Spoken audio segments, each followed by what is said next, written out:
Welcome back to another episode of Bombshell 1111 Girl Talk Series Podcast. Bombshell 1111 is a platform created to teach ways to nourish the mind, body, and soul. This platform allows this podcast to create weekly content on podcasts with special guests each week that will stimulate your spiritual, mental, and physical growth.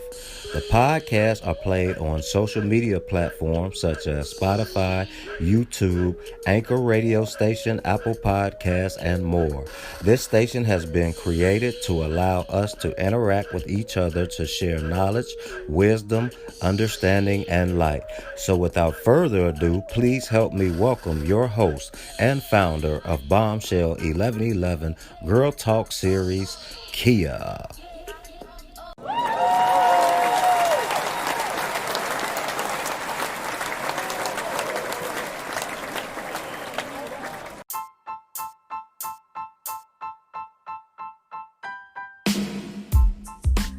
Welcome back, everybody. Thanks for tuning in. Tonight we have a special guest out of the Los Angeles, California area by the name of Dawn. Hi, Dawn. Welcome to the show. How are you?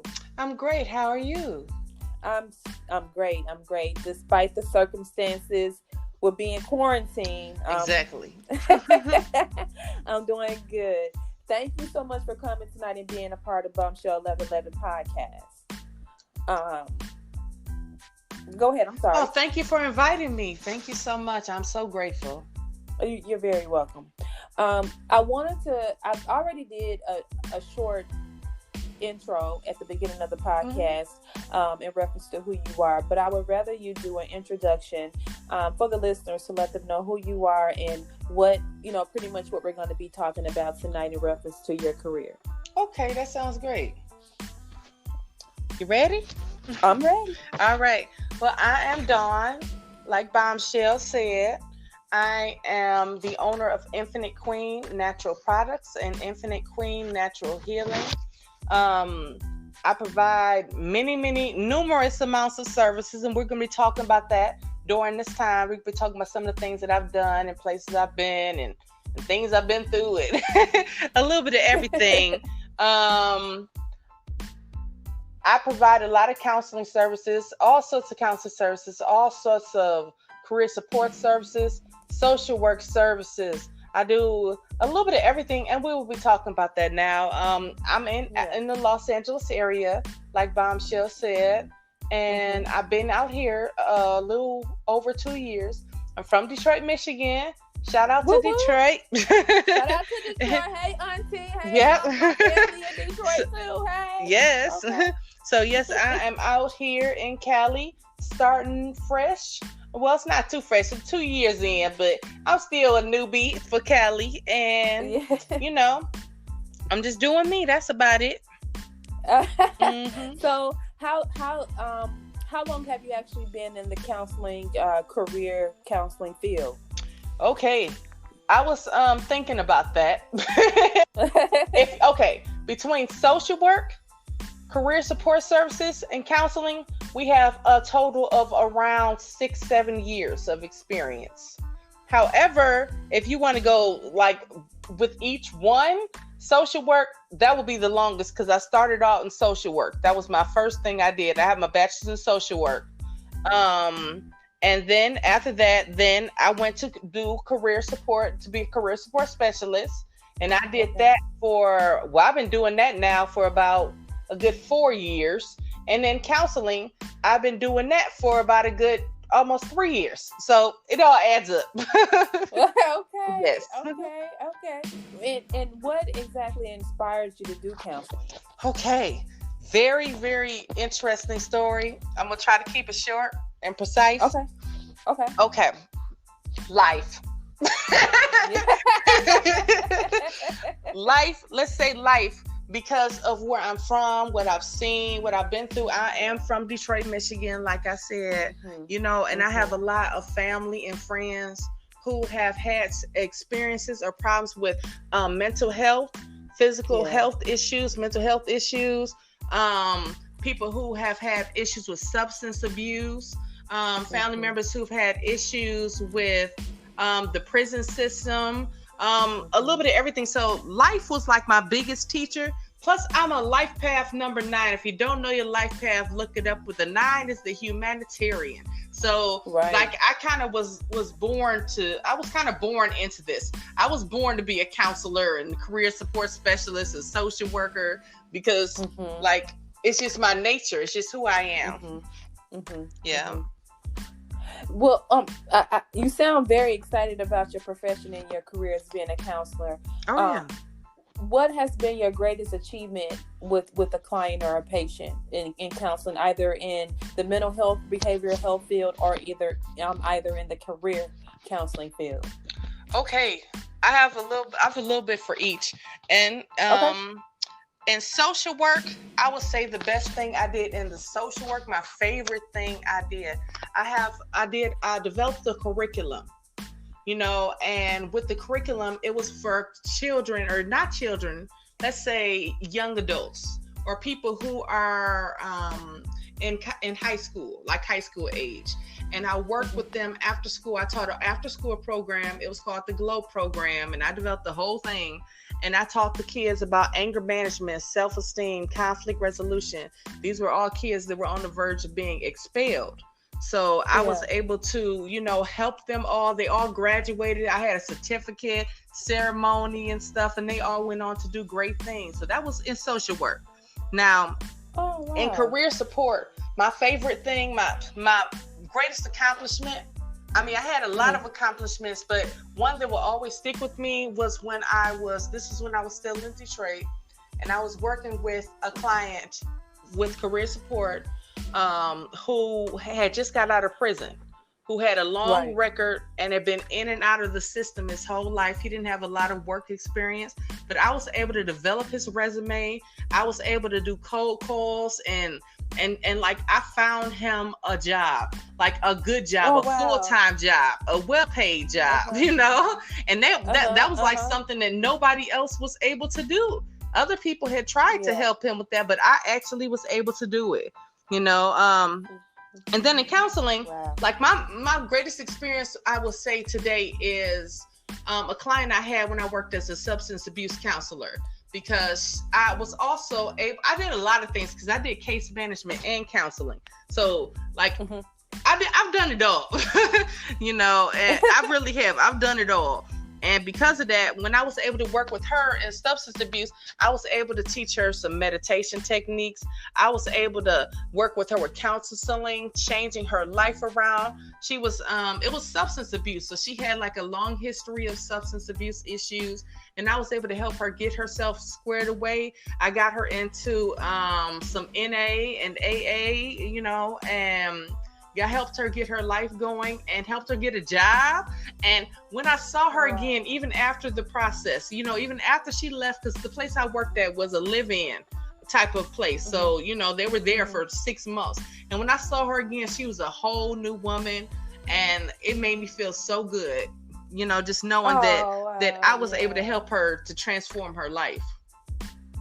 Wow, that's important. And I mean, I know with being in the counseling field, being empathetic and sympathetic to the clients, meeting them where they are, that's very, very important. Yeah. So with that being said, in your opinion, what would you say is the most important quality in counseling that a counselor needs? You just said it. Empathy. Yeah. I come from a person-centered approach. I come from I'm a little bit different than most people who may be in the field because I'm for real life. I'm from the real world. And so like when I'm talking with my clients, I'm talking to them like a real person.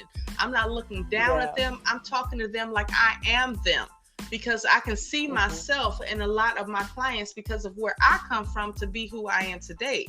So, you know, that empathy and understanding, it is like, it makes the total difference. And clients, they do know. They can tell when somebody is faking it and when somebody is being real. That's definitely true. Yeah. And from that time that you have that initial meeting, that initial contact with the client, building that rapport is the ultimate thing needed in order to even get to the second second step. To get them to come back. Yes. And you know, with you being an African American counselor and working, I know possibly depending on where you are in diverse, you know, settings. But what would be your opinion in reference to the Black community? Why do you think that the African American community, the Black population, tend to shy away from counseling services as it relates to not career support? Because of course, you know, we don't shy away from that. Right. But we need that job. We need them coins. Them coins. But in reference to the mental health, what would you say? What in your opinion? Why do they shy away from it? Because we have been ingrained as a people that is seen as something wrong or something that is lesser than, or like it's just looked at as like if somebody says they're going to a counselor, you know, they're thinking their friends, their family, their mom, their grandma, their great grandma, whoever, you know, somebody down the street is going to look at them in shame. And it's like we've been ingrained that is not a good thing, but it is. It is. There is total healing available. And the sooner you get treatment, the better things can be for you and the better your life can be.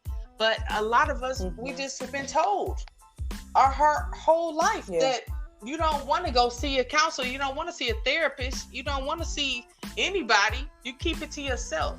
You know, we also come from a place of family secrets, you know, where you don't talk about it. Like, no, don't ask, don't tell, you know, and that's an issue in our community too. We need to talk about it. Like we need to stop holding that stuff inside and talk about it. Yeah. And I think another label or stigma that is put on our population with the Black community as well is receiving mental health services, counseling services. You're going to be noted as or labeled as being crazy. So I definitely, but in going to therapy and getting those counseling services, like you said, they will help you heal and even heal past childhood traumas that you didn't even know that you have that affect you in your current life. So I think that's very important. Now, we've touched a lot on the mental health piece of it, but let's try to dig right into the career support piece of it, the counseling portion. What do you do when you're working with a client or clients in reference to career support? Oh, goodness. Okay. The first thing I like to do in my personal working from my entrepreneurial world, I would like to do assessments. I usually do a personal personality-based assessment to find out what career is best for you, for your personality. That's something a lot of people don't do. They just kind of throw people out there into whatever they're going to do and stuff. But I was fortunate in graduate school that I was able to also I've done it all. I have I have a lot of background and stuff. I even have a sociology. I have a minor in sociology. But what I did was I tried to show people that their personality is going to help them find that best job. And as I did career counseling. I actually did career counseling and stuff while I was in school. And I was able to help a lot of people. You know, definitely I'm able to help a lot of people to see that do what you love and love what you do. Do something a job, don't just go get paid. Don't just try to get that coin so much that you're miserable for the rest of your life. We've been taught that as a people too. You know, I'm from Detroit, the home of the factory workers, you know, so a lot of people, they just want to go work at that factory and they really miserable. They hate the job, but they do it because that's what they always was told to do. Well, this is the year 2020. It's time to move it past that. So I try to help people. I do the assessment to find out what would be best for their personality. I do cold calling. I help them with cold calling, help them fill out resumes based on their personality. I'm not resumes, I'm sorry, fill out applications. I help them. I do resumes, resume building. I'm like the bomb, not to toot my own horn, but toot. I I do the bomb resumes and cover letters. Like, it don't get no better. I will take it from, you had that one little experience, and I will sit there and draft that. I will not lying, but we gonna go into the other experiences. Okay, you might not have any caregiving experience, but you want to be a caregiver. So what I would do is, have you ever taken care of your grandma? Who have you taken? Have you babysat? Okay, that's showing skills right there.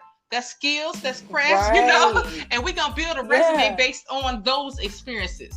You might never had a job in your life, but you come to me, you're going to have a job when you get done. But yeah, now I do the mock interviews. I tell people what to say, what not to say, questions they might be asked, all sorts of stuff. What to wear, how to hold your head, things to do when you're waiting in the waiting room, when you're waiting to be interviewed, things not to do, all sorts of stuff. So you give them the whole one-stop shop, basically. Yeah. Oh, wow. That's good. So your services, in reference to your mental health services and your career support services, do you provide those services to individuals outside of your local area, or how does that work? Yeah, telecounseling was what I always wanted to do. So, through Facebook, through Instagram, through YouTube, through email, I provide any service that you need. And I work with people also, because of the fact that right now outside of California, I'm unable to take Medicaid or Medicare or your insurance. So what I do is I try to work with people and give people different ways that they can maybe lessen the cost. Plus, I'm cheap. I'm not going to say it like that, but I went into this field to help people. I don't do this for the money. I do this because I really enjoy and love doing what I do. Yeah. Would you say it's because it's affordable? Yeah, I make it affordable. Right? Yes, affordable. Okay. Yes. Yes, I work with. But in our terminology, we gonna just say cheap. Right. Okay? Yes. Done. So going back to the career services part of it, what is the biggest challenge that you think Black people face when it comes to obtaining competitive employment within the workforce? The glass ceiling. I've seen it even before going into this field. I saw it, with so many people, especially being African American or Black woman. The ceiling is real. What you can and can't do, no matter how much experience, years, all sorts of degrees, all sorts of certifications, you still have that ceiling over your head, where a person who may have lesser experience, lesser degrees, they will get a higher position than you. They may be your supervisor.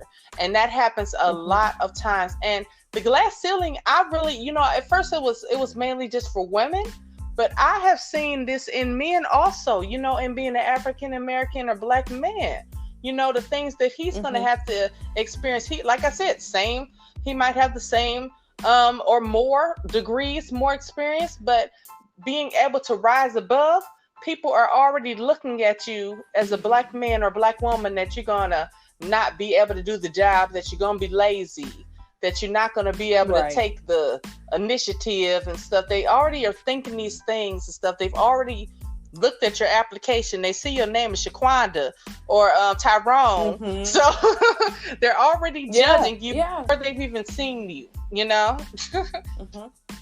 that happens. And it's so true. It's so very true. And I'm going to share a short story. Okay. I'll never forget when I lived in Milwaukee, Wisconsin, and I had my just obtained my bachelor's degree, and I tried so hard to get several different jobs. And so I just so happened to have a lady friend that worked in human resources, and she told me to change my name on my resume.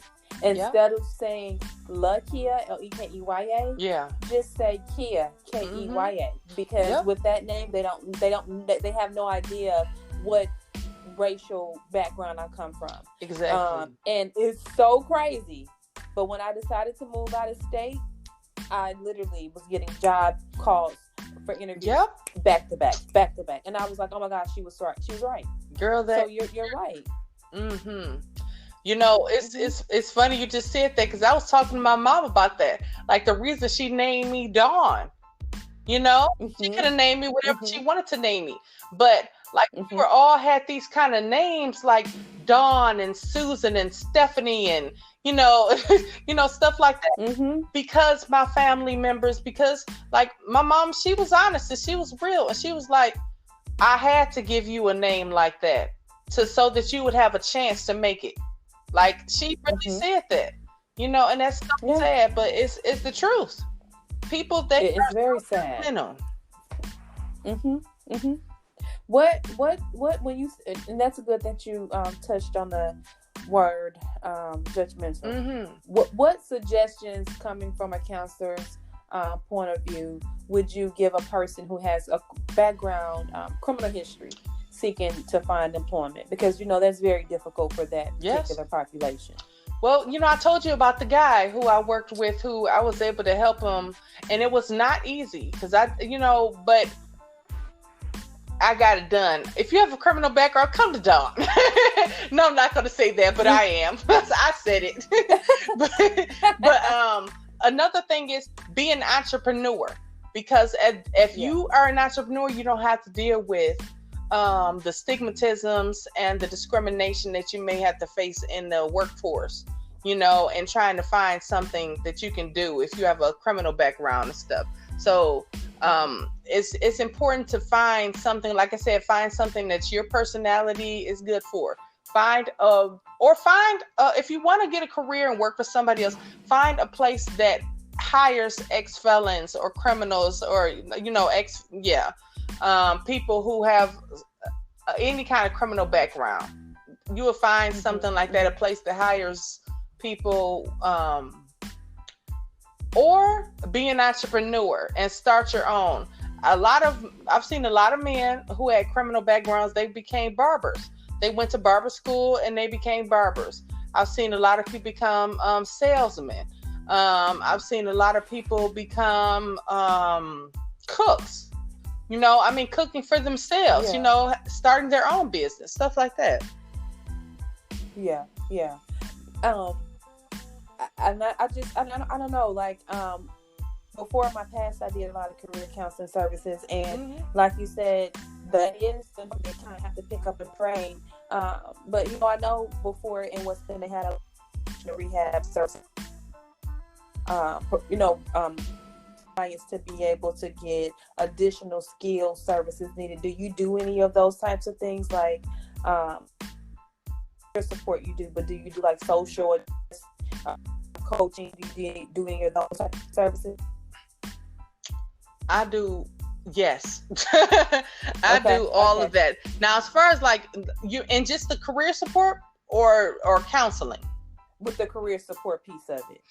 Okay, yeah, just with the career support, I do it all. I told you I do the mock interviews. I do the, you know, all sorts of skill building, you know, helping them to get the experience. But one thing I'll add to this, even though this is really not a part of the career, but it kind of is, I do a lot of self-esteem building also. I help people build their self-esteem and build their confidence, because if you're going into a job interview, you better be confident. You have to be ready for whatever is coming your way. You know? Right. Now, so Dawn, I know we continue to touch on the career and the mental health counseling, but you also wear tons and tons and tons of more hats. I wanted to spend this last portion of the podcast for you to be able to kind of break down those additional services that you provide. And, you know, the listeners that are listening may be interested in obtaining some of those services for you. So can you go ahead and let the listeners know the other services that you do provide? Okay. Well, yeah, like we said, you know, I do it all. You know, I do quite a bit. But two more things I forgot to mention with the counseling. I do anger management and self-esteem building too. Very important. Self-esteem building, anger management, conflict resolution. I do that. But I also have a business, and I do have a website, infinitequeen.com. I sell natural products for hair, skin, body, and pain relief. I also do natal charts. If you don't know what a natal chart is, it's like a birth chart. It's an astrology chart based, well, much further than just your sun sign. Yeah, okay, you're a Libra, you're a Gemini, you're a Cancer, but what's your moon? What's your Mercury? What's your Venus? What's your interest in life? What are your limitations in life? I help people to work on that and to build on that also. I also do a lot of, I do readings. I'm also a spiritualist. I'm also a shaman. I'm also, I'm a whole lot of stuff. Oh, so wow. I help a lot of people. I do readings for people. I help people with all sorts of things, whatever type of information you'd like to know. I also am an oracle. So I do oracle readings also. So it's like, what does she not do? Yeah, I'm saying, what do you not do? I mean, you got like 10 jobs, man. Like my previous guest, she had like a lot of things that I had, but I think that's a great thing to be an African American woman in today's world, to have a lot of, income, streams of income, residual income, and to be to be your own business owner. So I commend you on that. Thank you so much. Well, we're almost out of time, but before we go, I wanted to see, is there anything else that we need to cover that you feel like the audience needs to know that we didn't cover? We've talked about quite a bit, but I just want people to go to that infinitequeen.com. That's, and you'll be able to see in depth all the services I have available. Like any questions you have, it's pretty much there. But if you have any other questions, you can always email me and I'll give that information too. Okay. So can you provide the listeners with your contact information on your social media platform so that they can get in contact with you? Yeah, that sounds great. Okay, you can find me at Infinite Queen 323. I'm sorry, Infinite Queen 323 on Facebook. So INFINITEQUEEN 323 at Facebook.com.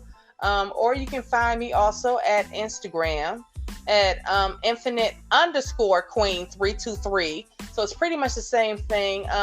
Or you can go to my website, like I said, www.infinitequeen.com. And you can find me there. Also, I think you can email me directly through my website. Or if you want to, you can go to my website, and that's infinite.queen313, which is interesting, at gmail.com. So it's infinite.queen313 at gmail.com. And that's only because I moved from the 313 to the 323. Okay. So, oh wow, that's crazy. That was not on purpose either. That's the universe. Yeah. I just upgraded by one letter, one number. Don, is there anyone that you want to give a shout out to? Your support system, anyone in particular? I want to give a shout out to my hubby, Reg Johnson. I want to give a shout out to him for always being there for me and supporting me, especially with this quarantine. We're here. Yeah. And I want to give a shout out to Knowledge Born Allah with Do the Knowledge Radio on Facebook and YouTube and a whole lot of other places. And I have a show I do every fourth Thursday. I do a show on his Blog Talk Radio on Do the Knowledge Radio, Blog Talk Radio, every fourth Thursday. So I do a show there, and that's something really important you guys can check out also. I want to give a shout out to my mom and them, all of Detroit. Shout out to Detroit. Stand up. We gonna make it through this quarantine. We fighters. Like if it was not from that Detroit that was put in me, I probably wouldn't have been able to make it as far as I have in life, because I was prepared to live and succeed no matter what. Because that's what we do in Detroit. Yeah. Definitely. Yep. Let me think who else. I got a lot of family, all my family and friends. My Facebook family and friends, I'll have a lot of followers and stuff, but there's still a little space. You can find me on my regular page. You can actually add me on my regular page at Dawn Rise Ma'at Queen. Dawn Rise Ma'at Queen on Facebook, and you can connect me there also. Let's see. Oh, and my YouTube, Infinite Queen. I think it's just Infinite, and I think it's Infinite Queen 323 on YouTube, or Dawn Rising in Cali. Dawn Rising in Cali, all one word, and that's on YouTube also. So it's tons of ways. Matter of fact, one last thing. If you just go to Google and you type in Infinite Queen 323 or anything Infinite Queen, it's a good chance I'm going to come up. Like, I've done it. I've searched myself. It's very easy to find me. Type in Infinite Queen on Facebook. I mean, I'm not Facebook, on Google, and you will be able to find me. It's not going to be hard at all. I've been doing this for about almost 6 years now. So yeah, it's a lot of stuff out there. Mm-hmm. Well, you guys, you heard that. You heard it here. And I would like to thank you so much, Dawn, for coming on and being a part of Bombshell 1111 podcast. I'm hoping that the information that you shared today will be inspiring and useful to the listeners tonight.